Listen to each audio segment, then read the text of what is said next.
Morning and welcome to another episode of Let's Talk Footy. Melbourne's Joy 94.9. My name's Dougal Austin, and today we're at the MCG. We're in the Jim Stynes Room, located next to the member stand. What we're here today is for the launch of Jim Stynes' book called My Journey. It's an inspirational memoir about his life. We all know Jim Stynes, former Melbourne Footy Club president, and Irishman, and played a record number of games at the Melbourne Football Club. Passed away. He lost his battle of cancer earlier this year in March. And look, the book launch is occurring today. Craig Willis is the MC, and Sam Stynes, Jim's widow, and also Garry Lyon are going to be launching the book. And it's going to be a great event, and we'll be sure to catch up with a few of the talent a bit later on. Stay tuned.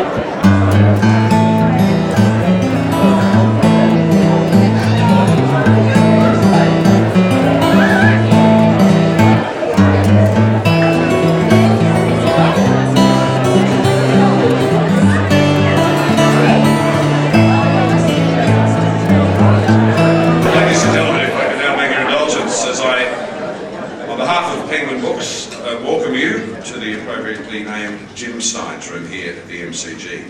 And in particular, this morning I'd like to welcome members of the Stynes family who are with us this morning, to Don McCarty, President of the Melbourne Football Club, and of course Chairman of the Reach Foundation, and to all our distinguished guests, welcome. This morning we are launching an amazing book about an amazing man. I received a copy on Sunday evening, and when I finished the book last night, I can tell you it left me with I suppose a range of feelings is the best way to describe it. There were parts that were so inspirational, parts that were so sad, but parts which left me totally amazed. And I'm sure when you read the book yourself, you too will find that range of feelings that I did after completing it. Welcome everyone, good morning. It's a great honour to be here to launch Jim's book.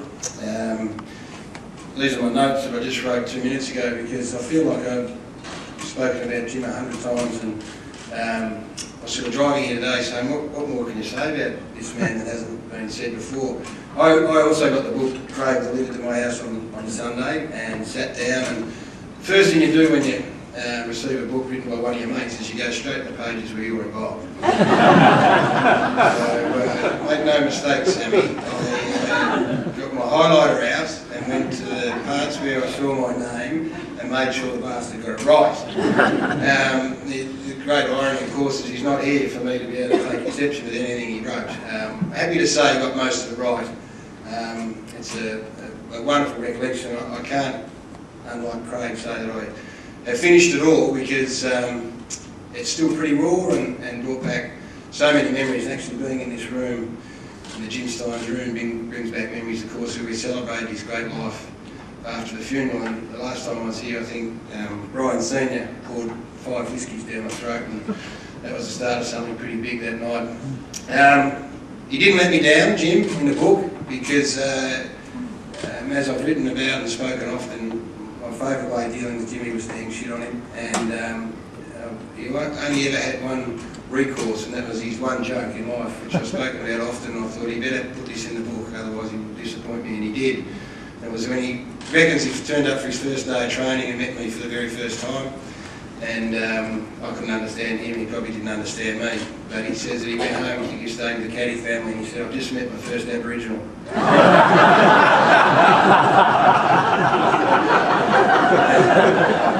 And he will be looking down today and just smiling because he got another good laugh. And that wasn't a particularly funny man, but that was one and only really good joke, I thought. So, it was, I did say that. There's some irony also in the fact that we're here today, whilst at the same time we're also celebrating the life of Ray Jordan, spoken about by Gabrielle. Slug was my first coach here when I came to Melbourne as a just turned 16-year-old, and on reflection I'm thinking in terms of football, the biggest influence on my football life was Ray Jordan, and we're here talking about the other enormous influence on my life in Jim Stynes. So there's irony in all of that. I want to congratulate Warwick Green for the job that he's done. We crossed paths many times in the hospital in the last 6 months, where we just sat and talked. Some of my favourite times that I had with Jim, and Warwick was there, also spending an enormous amount of time talking through his life. To understand the relationship between those two guys goes back a long, long way, and I think when you read the book you'll understand what an intimate understanding Warwick had of Jim and the sort of person that he is. So to you, Warwick, congratulations. I'm not sure where you are, congratulations, mate. It's a fantastic job, and you've the tribute you've paid Jim is outstanding.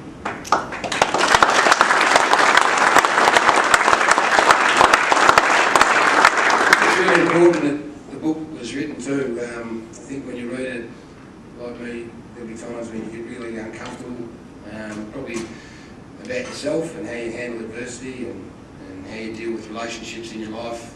What comes through clearly is the depth of feeling and understanding that he shares with Samantha, which is humbling to read about. The love and support from his family. It was heartbreaking to read how he had to inform the family.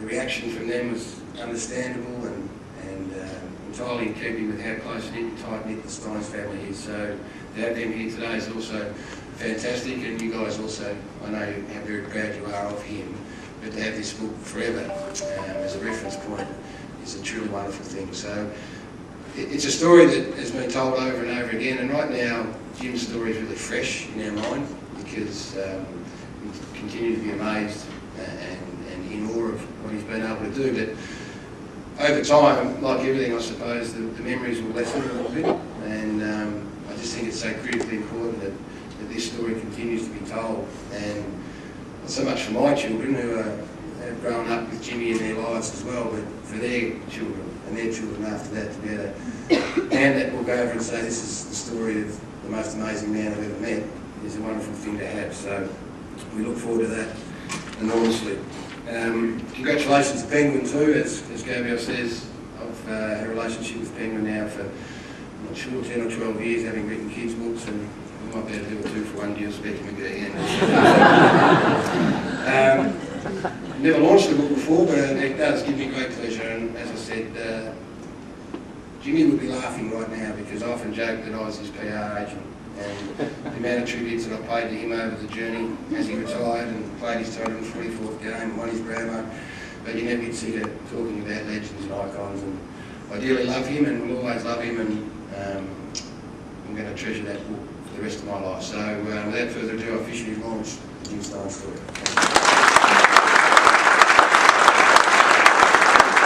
Hi everybody, thanks for coming. I'm not prepared like Garry, except as a professional at this, and I'm not, so bear with me. First of all, I mean, this isn't swearing in Australia, but for most of us close to home who remember Jim, all we can hear him saying is "fuck" a lot. Anything that goes wrong, you know, what the fuck is this, and what the fuck was he thinking, and fuck, and we laugh. I mean, Don McCloudy, you're here, he's running that bloody football club, poor bastard at the moment, doing a great job. Jimmy going, "Fuck, you're doing a good job." So, you know, and as Garry said, you know, is Jim the never-ending story? Here we are again, but it's quite poignant and it's quite beautiful, and I'd like to thank Penguin and specifically Gabrielle. Thank you very much for Penguin CEO, and Andrea McNamara. It's been very patient and fabulous as the publisher, working alongside both myself and Warwick, so thank you, I greatly appreciate it. And I think this book is so important because it really encapsulates Jim's story and Jim's life and brings it together as a keepsake of that memory, particularly and for a selfish point of view for our children. So just knowing that they will always have that book with that beautiful sparkly spine sitting on their bookshelf that they can grab at any time. It takes the pressure, I think, off both myself and Jim's family and friends to let the kids know about who their dad was, because inevitably they're young and they will have some memories but not a lot. So to Penguin, on a personal level, I'm really grateful, so thank you for capturing Jim's life.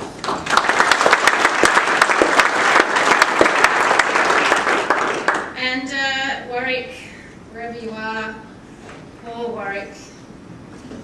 By the time Jim actually died, I think it was a very difficult time for Warwick because he was so sick of Jim, so sick of me, so sick of our life that Warwick needed a break from Jim. And unfortunately, the timing, you know, Jim passed away and it would have been a very tough time for you, but thank you from the bottom of our hearts because you've done an amazing job.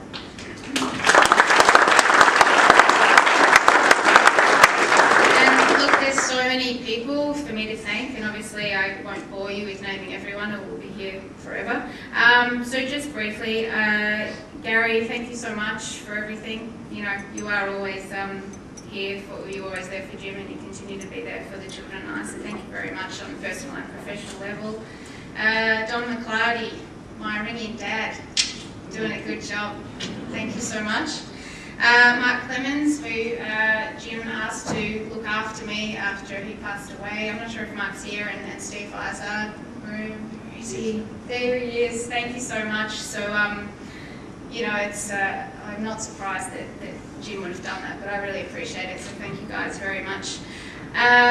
Dr. Grant MacArthur is here with his beautiful wife today, who is Jim's oncologist, and I think over the number of years, Grant was so much more than our doctor, so thank you very, very much. And my only advice to cancer patients would be to find an oncologist with a fabulous bedside manner, and Grant MacArthur, you certainly have that, so thank you so much wherever you are.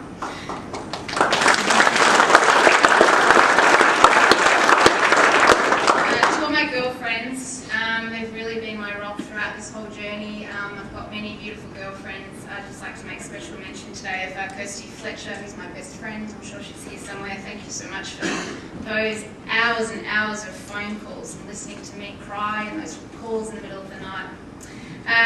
Jules Lund, if you're here, thank you also very much. And importantly, I'd like to thank Matisse and Tiernan, and thank you so much. I think you have both brought me more than I've brought you since your dad died. You've kept me going, so I appreciate that.